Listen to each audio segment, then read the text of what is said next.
the plant families in the Andes, the diversity is dominated by one family.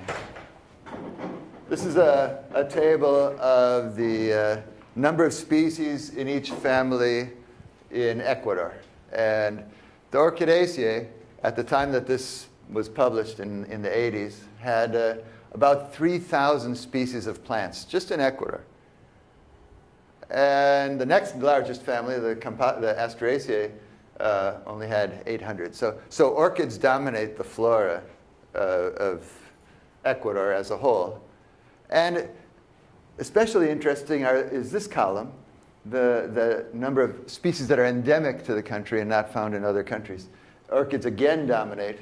Even more, the dominance is even greater in this category than in the total number of species. 1,300 species at that time were known only from Ecuador. Ecuador is a very small country, by the way, about the size of Colorado, I guess. And so these are astonishing numbers, and a bit surprising, too. And these numbers are growing as time goes on. As I said, this book was written in the 80s. This table was made in the 80s. Now this number is actually 4,200 species.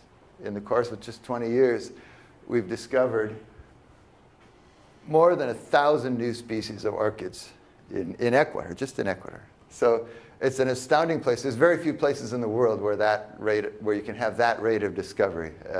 Very exciting place. But it's really curious, this number, 1,300 endemic species, which now that number is 1,600 or so. Look at how the orchids dominate the endemic species of Ecuador. The next largest family is a tiny fraction of the number of species that are endemic in the family Orchidaceae. None of the other families add up to anything important.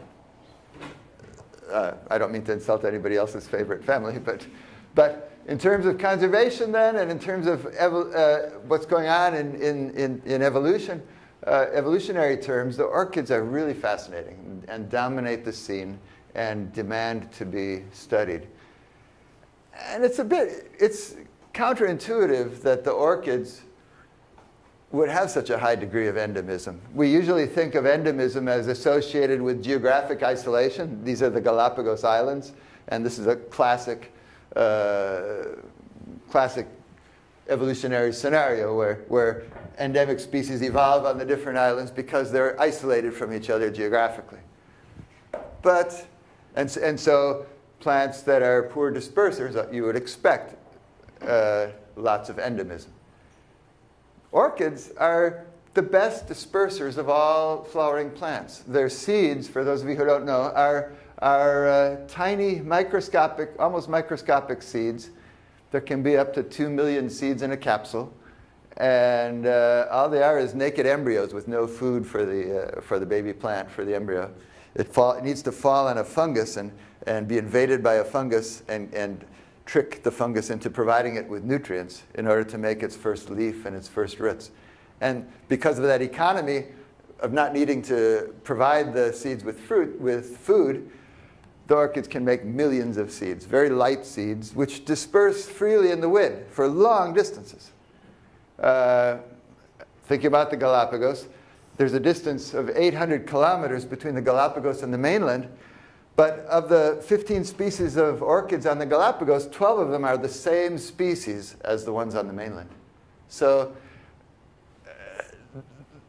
800 kilometers of ocean isn't enough to provide geographic isolation for orchids. And yet, the mainland is full of these local endemic species of orchids. Orchids are the biggest percentage of endemic plants.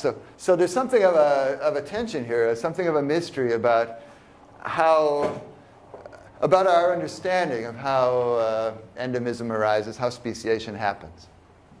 That, to me, is very interesting. It's the central question of evolutionary biology.